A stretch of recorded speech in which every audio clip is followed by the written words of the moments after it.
मोहब्बत गो यारस मकलो ध्यान अंदर मकलो मोहब्बत क्यों छुने एबिसिन मोहब्बत आने आएगा लाभ करा लाख शुक्र लाभ भाई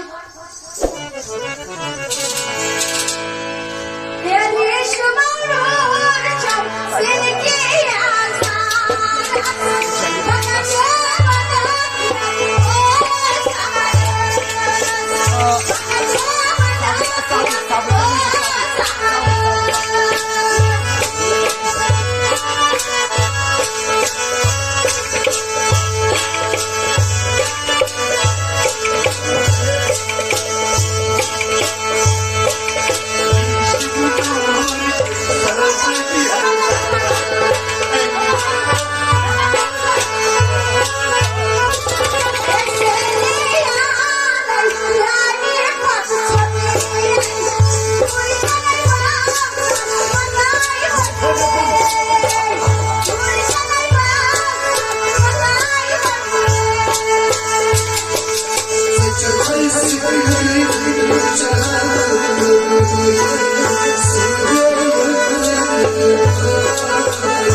में बोल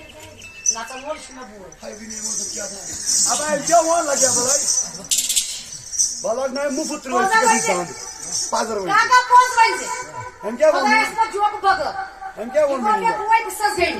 हम क्या बोल रहे हैं हम उसने खानदार से तनिको सभी हो जो सजा या जाए